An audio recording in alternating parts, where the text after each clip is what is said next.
Good morning, students.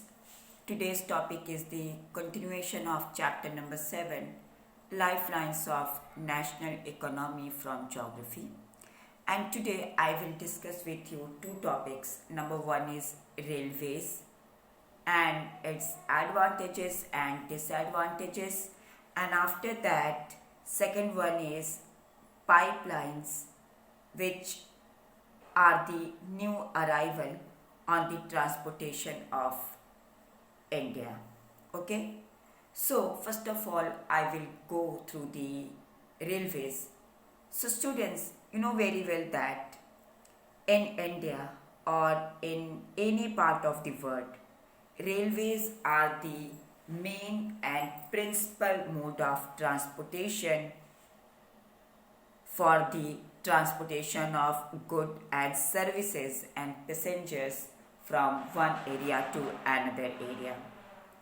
And you know very well that railways are also used for the different activities like business, like sightseeing, like pilgrimage, along with transportation of goods and services over very long distances.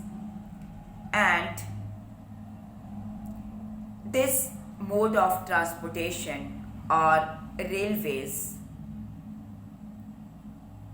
is an important means of transport, especially in India. And Indian railways have been a great integrating force for more than 150 years. Okay? And simply, you can say that the railways of India bind the economic life as well as social life and the development of industry and agriculture also. Okay? And students, the Indian Railway have a network of 7,031 stations which are spreading over India.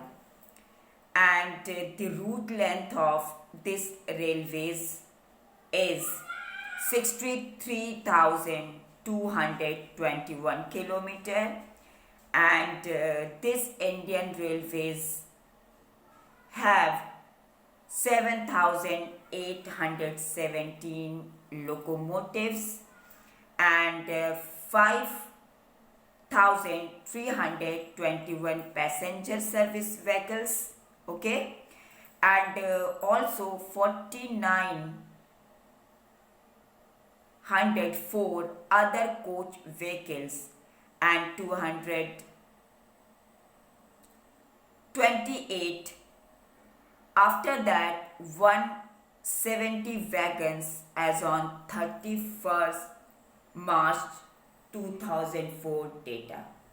So, now students, you can understand on the basis of above example that how Indian rail network of India is spread at a very large scale.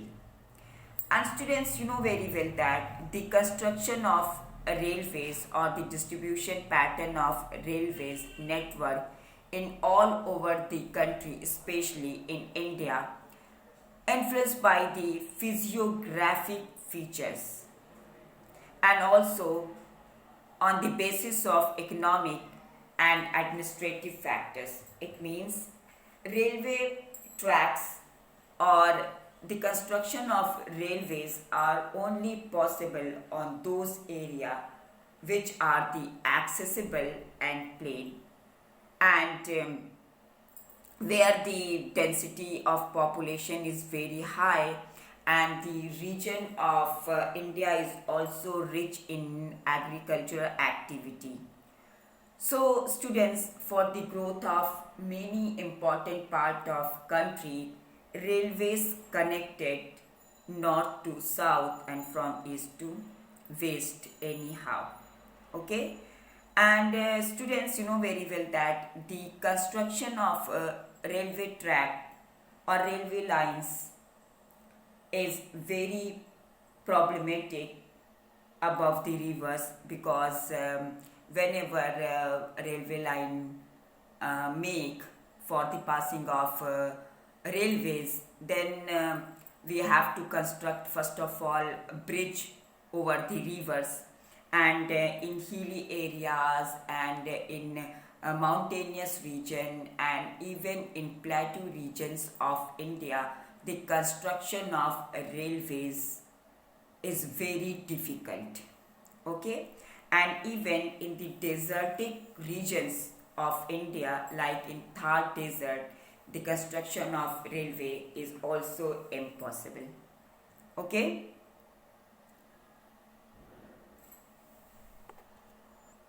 and my dear students, the construction of railways is very difficult and also not favorable because in mountainous region, in hilly region and also in desertic areas of India, climate is unfavorable and population is sparse and there is no economic activity. That's why the construction of railways is not beneficial anyhow. And even the swamp of Gujarat or the forest track of Madhya Pradesh and Chhattisgarh and Orissa and Jharkhand, these also very difficult to construct the regular and proper railway lines. And students, the Sahyadris only could be crossed or passed through the passes, and this is very difficult also to construct the railway lines over there near the Eastern Ghat and Western Ghat, and also to cross the Western Ghat or Eastern Ghat. So students, that's why nowadays due to the development of the Konkan Railway along the west coast has provide facility for the movement of passengers and goods in the most important economic region of India. But this construction of railways facing a number of problems like such as sinking of track and also some stretches and landslides. And my dear students, anyhow, the railways have become more important in our national economy in the compare of other means of transportation. Okay, and students, nowadays railways or the construction of railways facing a lot of problems and also suffer with many problems like as you know very well that I think many passengers travel without tickets and also thefts and damaging of railway property, etc.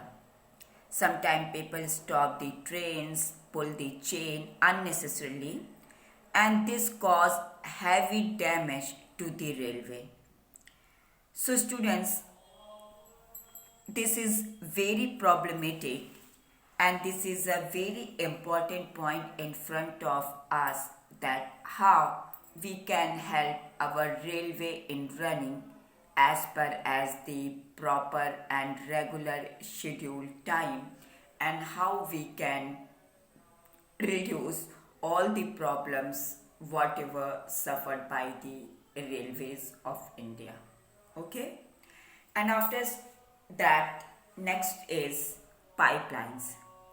So students, pipeline transportation network in all over India is very new arrival, and in the past these were used to transport water from one area to another area in the big cities of India, and also to provide proper and regular water supply by the pipelines in the industries of India.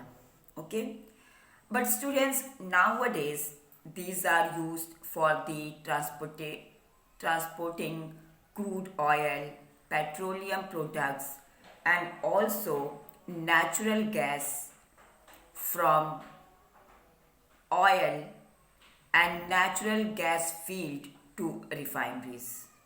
Okay, and in fertilizer factories and big thermal power plants also. Solids can be transported through pipelines when converted into slurry.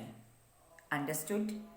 And those refineries of India which are located at very far away and located for very long distances like Barauni, Mathura, Panipat, and gas-based fertilizer plant could be brought only with the help of pipelines from one region to another region. And students, the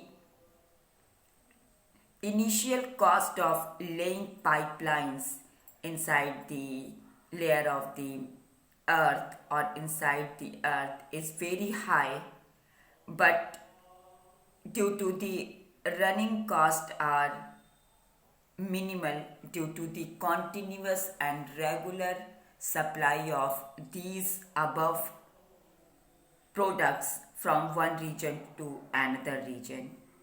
It means I want to say whenever a government installed are laying these pipelines inside the earth for the proper network and transportation of these pipelines from one region to another region, that time this cost is very high, but the movement or the transportation of slurry or product or oil or natural gas from one region to another region is very less.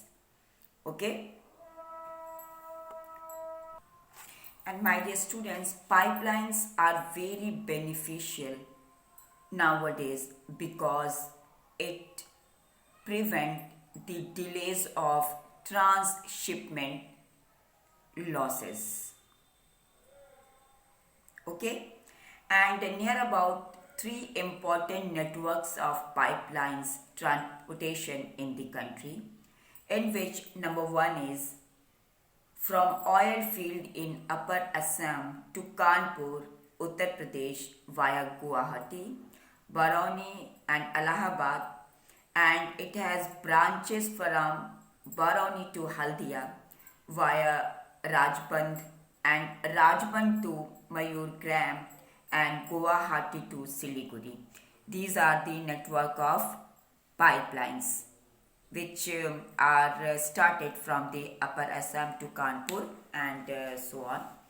And second one is from Salaya in Gujarat to Jalandhar in Punjab via Viramgam, Mathura, Delhi and Sonipat. And it has branches to connect Kwali near Vadodara, Gujarat and Chakshu and other places of India. And third one is gas pipeline, which is very famous, which is started from Hazaria in Gujarat and connects Jagdishpur in Uttar Pradesh via Vijaypur in Madhya Pradesh, and it has branches to Kota in Rajasthan, Shahjahanpur, Babrala and other places in Uttar Pradesh. So students, for today's that's all, and in my next explanation I will discuss with you about waterways, major seaports and airways of India. Alright, thank you and have a nice day.